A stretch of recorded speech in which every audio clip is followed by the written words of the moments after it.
പ്രിയമുള്ളവരെ, വിശുദ്ധ ബൈബിൾ ഉൽപ്പത്തി മുതൽ വെളിപാട് വരെ നമുക്കൊന്നിച്ച് ഒരു വട്ടമെങ്കിലും വായിച്ച് ധ്യാനിക്കുക എന്ന ഉദ്ദേശത്തോടു കൂടിയാണ് ഈ പോഡ്കാസ്റ്റ് ചെയ്യുന്നത്. ഈ ബൈബിൾ പാരായണത്തിന് നമ്മൾ ഉപയോഗിക്കുന്നത് POC മലയാളം ബൈബിളാണ്. ഓർക്കുക, നാം വചനം വായിക്കുമ്പോൾ ഈശോ വചനമായി നമ്മോടൊപ്പം ഉണ്ടായിരിക്കും. മുടക്കം കൂടാതെ വചനം വായിക്കുന്നത് ഒരു നിയോഗമായി നമുക്കെടുക്കാം. അതിനായി പരിശുദ്ധാത്മാവേ, ഞങ്ങളെ ശക്തിപ്പെടുത്തണമേ എന്ന് പ്രാർത്ഥിക്കാം. അതോടൊപ്പം വചനത്തിലെ വാഗ്ദാനങ്ങൾ ഞങ്ങളിലും ഞങ്ങളുടെ കുടുംബങ്ങളിലും നിറവേറണമേ എന്ന് പ്രാർത്ഥിച്ചുകൊണ്ട് നമുക്ക് ആരംഭിക്കാം. ഇന്ന് നമ്മൾ വായിച്ചു ധ്യാനിക്കുക സാമുവേൽ പ്രവാചകന്റെ 1-ാം പുസ്തകത്തിലെ 27 28 അധ്യായങ്ങളാണ്. അധ്യായം 27. ദാവീദ് ഫിലിസ്ത്യരുടെ നാട്ടിൽ. ദാവീദ് ചിന്തിച്ചു, ഞാൻ ഒരു ദിവസം സാവൂളിന്റെ കൈകൊണ്ട് മരിക്കേണ്ടി വരും. ഫിലിസ്ത്യരുടെ നാട്ടിലേക്ക് രക്ഷപ്പെടുന്നതല്ലേ എനിക്ക് നല്ലത്. അപ്പോൾ സാവൂൾ ഇസ്രായേൽ അതിർത്തികളിൽ എന്നെ അന്വേഷിക്കുന്നത് മതിയാക്കും. ഞാൻ അവന്റെ കയ്യിൽ നിന്ന് രക്ഷപ്പെടുകയും ചെയ്യും. ദാവീദ് 600 അനുചരന്മാരോടൊത്ത് ഗത്തിലെ രാജാവും മാവോക്കിന്റെ മകനുമായ അക്കീഷിന്റെ അടുത്തേക്ക് പോയി. അവർ കുടുംബസമേതം ഗത്തിൽ അക്കീഷിനോടൊപ്പം വസിച്ചു.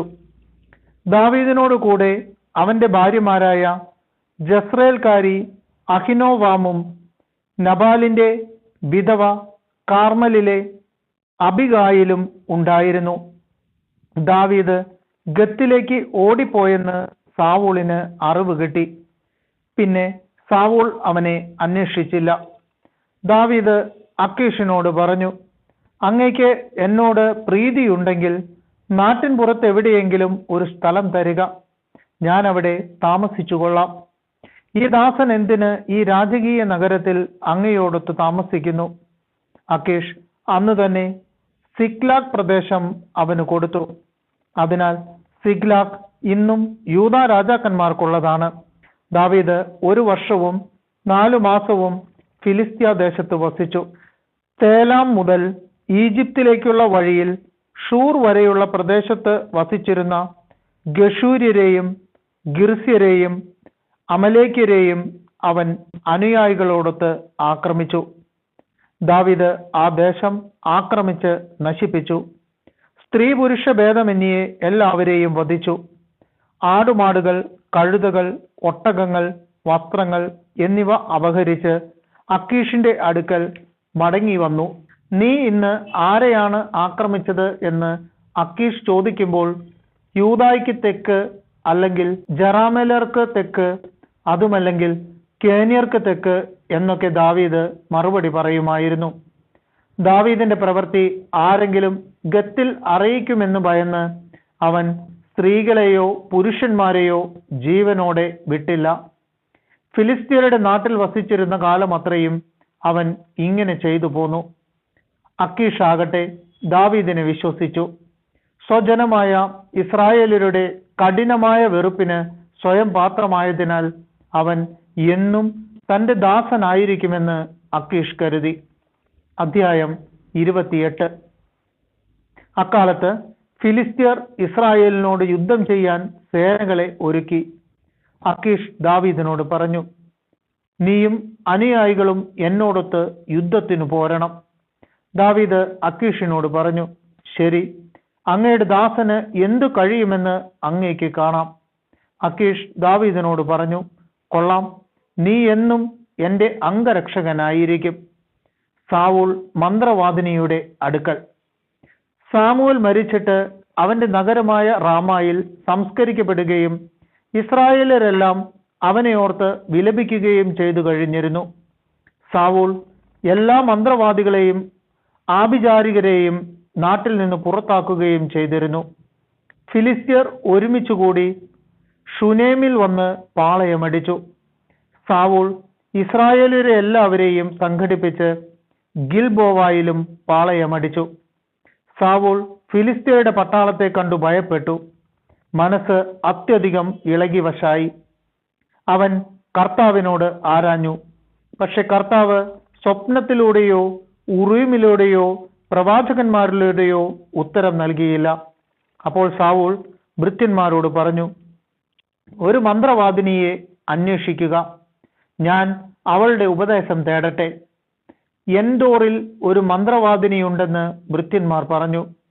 സാവൂൾ വേഷപ്രച്ഛന്നനായി രണ്ടുപേരെയും കൂട്ടി രാത്രിയിൽ അവളുടെ അടുത്തെത്തി പറഞ്ഞു, നിന്റെ മന്ത്രശക്തി കൊണ്ട് ഞാൻ ആവശ്യപ്പെടുന്നവനെ എൻ്റെ അടുക്കൽ കൊണ്ടുവരിക. അവൾ പറഞ്ഞു, സാവൂൾ മന്ത്രവാദികളെയും ആഭിചാരകരെയും നാട്ടിൽ നിന്ന് പുറത്താക്കിയെന്ന് നിനക്കറിയാമല്ലോ. പിന്നെ എന്തിന് എന്നെ കൊല്ലിക്കാൻ കെണി വയ്ക്കുന്നു? ഇക്കാര്യത്തിൽ ഒരു ശിക്ഷയും നിനക്കുണ്ടാവുകയില്ലെന്ന് സാവൂൾ കർത്താവിന്റെ നാമത്തിൽ ആണയിട്ട് അവളോട് പറഞ്ഞു. അവൾ ചോദിച്ചു, ഞാൻ ആരെയാണ് വരുത്തി തരേണ്ടത്? സാമുവേലിനെ വരുത്താൻ അവൻ ആവശ്യപ്പെട്ടു. സാമുവേലിനെ കണ്ടപ്പോൾ അവൾ ഉച്ചത്തിൽ നിലവിളിച്ചുകൊണ്ട് സാവൂളിനോട് ചോദിച്ചു, എന്തിനാണ് എന്നെ കബളിപ്പിച്ചത്? അങ്ങ് സാവൂളല്ലേ? രാജാവ് അവളോട് പറഞ്ഞു, ഭയപ്പെടേണ്ട, നീ എന്താണ് കാണുന്നത്? അവൾ പറഞ്ഞു, ഒരു ദേവൻ ഭൂമിയിൽ നിന്ന് കയറി വരുന്നതായി ഞാൻ കാണുന്നു. അവൻ വീണ്ടും ചോദിച്ചു, അവന്റെ രൂപം എങ്ങനെ?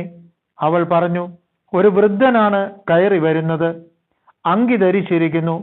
അത് സാമുവേലാണെന്ന് സാവൂളിന് മനസ്സിലായി. അവൻ സാഷ്ടാംഗം വീണു വണങ്ങി.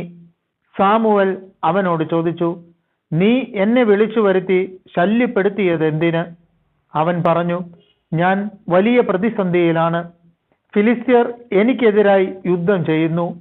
ദൈവമാകട്ടെ എന്നിൽ നിന്ന് അകന്നുമിരിക്കുന്നു. അവിടുന്ന് പ്രവാചകന്മാരിലൂടെയോ സ്വപ്നത്തിലൂടെയോ എനിക്ക് ഉത്തരം നൽകുന്നില്ല. അതുകൊണ്ട് ഞാൻ എന്തു ചെയ്യണമെന്ന് പറഞ്ഞു തരേണ്ടതിനാണ് അങ്ങയെ വിളിപ്പിച്ചത്. സാമുവേൽ പറഞ്ഞു, കർത്താവ് നിന്നിൽ നിന്നകന്ന് നിനക്കെതിരായിരിക്കെ എന്തിനാണ് എന്നോട് ചോദിക്കുന്നത്? എന്നിലൂടെ അരുൾ ചെയ്തതുപോലെ കർത്താവ് പ്രവർത്തിച്ചിരിക്കുന്നു. അവിടുന്ന് രാജ്യം നിന്നിൽ നിന്നെടുത്ത് നിന്റെ അയൽക്കാരനായ ദാവീദിന് കൊടുത്തിരിക്കുന്നു. കർത്താവിന്റെ സ്വരം നീ ശ്രവിച്ചില്ല. അമലേക്കിന്റെ മേൽ അവിടത്തേക്കുള്ള ഉഗ്രകോപം നീ നടപ്പാക്കിയില്ല.